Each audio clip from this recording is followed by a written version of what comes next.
மக்கள் பார்த்தீங்கன்னா, முதல்வர் ஆகலனாலும் சீமானுக்கு தான் ஒரு தலைவனா இருக்க தகுதி இருக்கு அப்டின்றாங்க. என்ன நெனைக்கிறீங்க அத பத்தி? அதான் ப்ரோ நான் முன்னாடியே வந்து சொன்ன மாரி இந்த சீமான் வந்து எதுவுமே தைரியமா பேசிடுவாரு. ம். எதையுமே சொல்ருவாரு. நான் இந்த கட்சிக்கு பேச மாட்டேன், அந்த கட்சி முக்கியமா வந்து கூட்டணிக்கு போமாட்டாரு. இந்த பாலிடிக்ஸ் பார்ட்னர்ஷிப் வந்து அது போமாட்டாரு. ம். தனிப்படையா நிக்கிறேன், வெளிப்படையா நிக்கிறேன், மக்களுக்காக நிக்கிறேன். நீங்க ஓட்டு போடுங்க, நான் ஜெயிக்கிறேன், ஜெயிக்கல. உங்களோட முடிவுல தான் இருக்குது. அதுதான் சீமானு. இந்த அதனால குவாலிட்டி அவர ஒரு அடுத்த கட்டத்துக்கு கொண்டு போணும்னு நெனைக்கிறீங்களா? கண்டிப்பா கொண்டு போவேன். ஏன்னா இப்ப ஓட்டு தான் வாங்கிட்டு இருக்காரு. ம். சீட்டு புடிக்கல. எனக்கு தெரிஞ்சு இப்ப சீட்டு புடிக்கிறதுக்கு வாய்ப்பு இருக்கும்னு நெனைக்கிறேன் நான் அவருக்கு. ம். ம். சீட்டு பிடிக்கணும்னு வாய்ப்பு இருக்கும். சீட்டு பிடிப்பாரு. அரசியல் தலைவர்கள் சொல்றேன். அவங்கள பத்தி என்ன நெனைக்கிறீங்க மட்டும் சொல்லுங்க. சொல்லுங்க. ஸ்டாலின் என்ன நெனைக்கிறீங்க? பரவாயில்ல. ஏன்னா இப்போ கொஞ்சம் நல்லா போயிட்டுருக்கு. நல்லா பண்ணிட்டுருக்காரு. இப்போ கொஞ்சம் நல்லா முன்னாடி கொஞ்சம் அவங்க கொஞ்சம் ப்ராப்ளத்துலாம் இருந்தாங்க. நெறைய இஷ்யூலாம் வந்துச்சு. அது எல்லாருக்கும் தெரியும். ஆனா இப்போ கொஞ்சம் நல்லா போயிட்டுருக்குன்றாங்க. எடப்பாடி பழனிசாமி. எடப்பாடி பழனிசாமி வந்து ஆப்போசிட் டீமா இருந்தாலும் வந்து அவர் வந்து எல்லாமே கேட்குறாரு. முக்கியமா வந்து பார்த்தீங்கன்னா, இந்த பார்லிமெண்ட்ல பொள்ளாச்சி பாலியல் வன்கொடுமைக்கு ரொம்ப பேசினாரு. ம். ரொம்ப பண்ணாரு. அதனால தான் இப்போ அந்த 9 பேருக்கும் வந்து ஆயுள் தண்டனை குடுத்தாங்க. ம். வெளியவே வரக்கூடாது. எதுவுமே இருக்கக்கூடாதுன்னு தான் வந்து நந்தினி தேவி தான் அப்போ ஜட்ஜு. ம். நந்தினி தேவி வந்து ஜட்ஜா வந்து உள்ள வந்து சொல்லி தான் அது வந்து இது யாருமே வெளியே வரக்கூடாதுன்னு 9 பேருக்குமே ஆயுள் தண்டனை குடுத்து உள்ள வச்சது. ம். சேலம் சரியா தண்டனை தான் நினைக்கிறேன். ஏன்னா அது நியூஸ்ல ஃபிளாஷ் நியூஸா வந்தது. ம். அடுத்தது கேளுங்க. சீமான். சீமான் வந்து பார்த்தீங்கன்னா, சீமான் வந்து அவர் வந்து நல்லா பேசுவாரு. என்ன பொறுத்தவரைக்கும் அத நல்லா பேசுவாரு. நல்லா மைக்ல கத்துவாரு. நல்லா வருவாரு. ஆனா ஓட்டு வரும். ஆனா வந்து சீட்டு பிடிப்பாரான்றது சந்தேகம் தான். தன்கிட்ட என்ன இருக்கோ அதுவும் தைரியமா சொல்ருவாரு. நான் கேஸ் போட போறீங்கன்னா, என் மேல கேஸ் போட்டுங்க. எத வேணா பண்ணிக்கங்க. ஆனா நான் பயப்பட மாட்டேன். நீங்க எத வேணா நான் இருக்கிறத நான் வெளிப்படையா சொல்லிட்டு போறேன்னு சொல்லிட்டு போறவரு தான். ஓகே. 4வது விஜய். நான் விஜய் விஜய் வந்து சினிமாவுல நீங்க பார்த்தீங்கன்னா, பேன் இண்டியாவுல அவர் தான் அவர் தான். ம். ஃபர்ஸ்ட்டு முதல் இடம் அவர் தான் புடிச்சாரு. அது 2வது வந்து பார்த்தீங்கன்னா, இப்ப சினிமாலேருந்து பாலிடிக்ஸ் வந்துட்டாரு. ம். இதுக்கு முன்னாடி பார்த்தீங்கன்னா, இதுக்கு முன்னாடி எவ்வளோ பேர் பாலிடிக்ஸ்ல வந்து கட்சி ஆரம்பிச்சவங்க எவ்வளோ பேர் இருக்கிறாங்க. ஆனா விஜய் வந்து இப்போ வந்து விஜய்க்கு வந்து இந்த முதல்ல ஓட்டு போடுறவங்களோட ஆதரவு அதிகமா இருக்குன்னு அதில டிவிலயே காமிச்சிட்டாங்க. அவர் தான் அதிகம்னு சொல்லிட்டு காமிச்சிட்டாங்க. முக்கியமா வந்து பார்த்தீங்கன்னா, இப்ப நான் சொன்ன அந்த கரூர் பிரச்சனை, ம். இன்னும் அதுக்கு முன்னாடி கொஞ்சம் நெறைய பிரச்சனைலாம் இருந்தது. ம். அது வந்து விஜய் தான் கொஞ்சம் ஃபேஸ் பண்ணிட்டு எல்லாம் பண்ணிட்டு போயிட்டு வரணும். என்ன பொறுத்தவரைக்கும் விஜய் வந்து இது வந்து ஃபர்ஸ்ட்டு வந்துன்றதுனால அது எப்படின்னே தெரியாது. அவரே சொல்லியிருக்காரு. நான் இப்ப வந்து இருக்கிறேன். நான் இப்ப வந்து என்ன முடிவு வரும்னு பார்ப்பேன். அத பார்த்துனோனே தான் நான் அரசியல்ல இருக்கணுமா, இல்ல சினிமாவுக்கு போணுமா நான் தான் முடிவு பண்ணணும்னு சொல்லியிருக்காரு. அதனால அவரோட முடிவு தான் அது. ஓகே. இப்ப 4 அரசியல் தலைவர்கள் சொன்னோம்ல. இவங்கள்ல ஒரு நல்ல அரசியல்வாதியா நீங்க யார பார்க்குறீங்க? ஒரு அரசியல் சூப்பர் ஸ்டாரா யார பார்க்குறீங்க? நல்ல அரசியல்வாதின்னு பார்த்தா, இப்பன்னு பார்த்தா வந்து ஸ்டாலின் போயிட்டுருக்காரு. ம். எனக்கு தெரிஞ்சு அடுத்தது வந்து எடப்பாடி. எனக்கு தெரிஞ்சு ஸ்டாலின் இல்ல எடப்பாடி 2 பேர்ல யாருனா ஒருத்தர் தான் வர வாய்ப்பு இருக்கும். ம். அதுக்கு மேல வரதுக்கு வாய்ப்பு இல்ல. ஏன்னா சிஎம் ஆகுற வரைக்கும் வாய்ப்பு கிடையாது. நீங்க வந்து ஒரு எடுத்துக்காட்டுக்கு விஜயகாந்தே எடுத்துக்கலாம். ம். அவரே எதிர்க்கட்சியா தான் வந்தாரு. அதுக்கு மேல அவரால வர முடியல. முடிஞ்சிச்சு. இதனால வந்து சிஎம்முன்னு பார்த்தா ஸ்டாலினு இல்ல வந்து எடப்பாடி. நீங்க அப்பத்துலேருந்து இப்போ வரைக்கும் பார்த்தீங்கன்னா டிஎம்கே, ஏடிஎம்கே தான் இருக்கும். ம். அதுக்கு மேல எந்த கட்சியும் பாலிடிக்ஸும் மேல வர முடியல.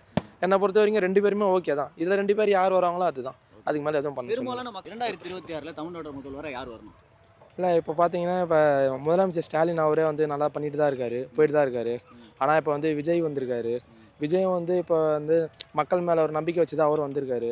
அதனால அவரும் வரதுக்கு கொஞ்சம் வாய்ப்புகள் வரும். ஆனா இப்போ கரூர்ல வந்து ஒரு 60 பேர் கிட்ட 40 பேர்கிட்ட இறந்துட்டாங்க. ம். அதுவும் ஒரு பெரிய விஷயம். ம். அப்புறம் வந்து இப்போ எடப்பாடி வேற இருக்காரு. அவரும் வந்து போன வாட்டியே அவங்க வரணும். ஆனா வர முடியல. இந்த வாட்டி வரதுக்கு ரொம்ப ட்ரை பண்றாங்க.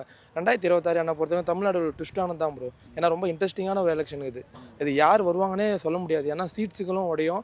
இது எனக்கு தெரிஞ்சு முக்கியமா இது வந்து மு.க. ஸ்டாலின் அவருக்கும் எடப்பாடிக்கும் தான் பெரும் போட்டியா இருக்கும் இது. இதுல விஜய் வந்து சீட்ஸ் பிடிப்பாரே தவிர சிஎம் ஆவறதுக்கு வாய்ப்பு இருக்கான்னு தெரியல. ஓட்டு உடைய தான் வாய்ப்பு இருக்கு. ஓட்டு உடைய தான் வாய்ப்பு இருக்கு. சீட்ஸ் வேணா கை மாறுமே தவிர சிஎம் ஆவறதுக்கு வந்து விஜய்க்கு வந்து வாய்ப்பு இருக்குமான்னு எனக்கு தெரியல.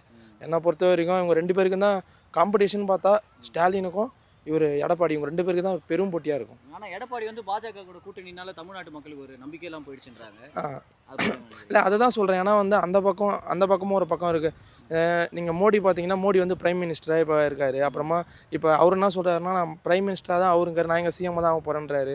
அதனால வந்து பார்த்தா நான் சொன்ன மாரி 2மே காம்படிஷனா தான் போகும். ம். 2026ல ஸ்டாலினும் அப்புறமா வந்து எடப்பாடியும் காம்படிஷனா தான் ஆனா போகும். நேரடியா திமுக கூட நான் தான் போட்டி அப்படின்னு விஜய் சொல்றாரு. விஜய் அத பார்க்கும்போது எப்படி இல்ல இருக்கு? அதுதான் சொல்றேன். 3 பேருக்குமே போட்டி தான் இது. காம்படிஷன் தான். ம். இதுல நடுவுல விஜயும் வேற.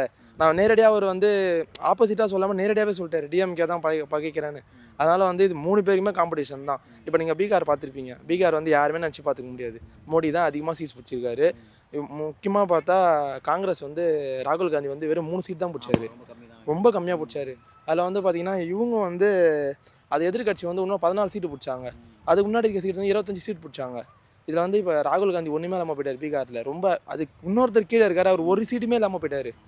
எப்படி வேணால் மாறலாம். நீங்கள் 2011 2016 எதுன்னு பார்த்தீங்கன்னு வச்சிங்களேன், 2016லையும் ஜெயலலிதா தான் வந்தாங்க, 2011லையும் ஜெயலலிதா, 2014லையும் ஜெயலலிதா தான் வந்தாங்க.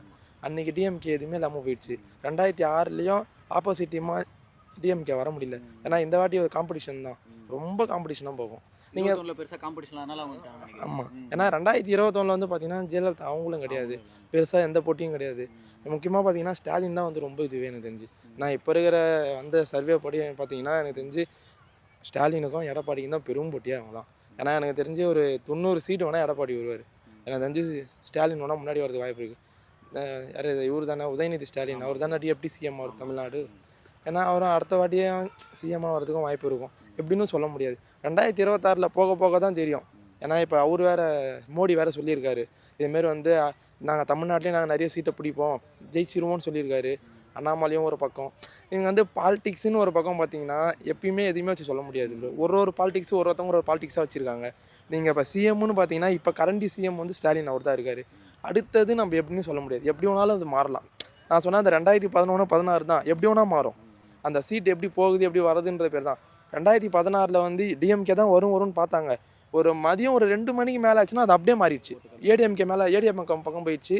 ஜெயா வாசஸ் சீட்டின்னு வந்து 132 131 ஜெயான்னு வந்துடுச்சு. அது எதுவுமே பண்ண முடியாது. பாலிடிக்ஸை பொறுத்த வரைக்கும் மக்கள் என்ன முடிவு பண்ணுறாங்களோ அதுதான் கிடைக்கும், அவ்வளோதான் ப்ரோ.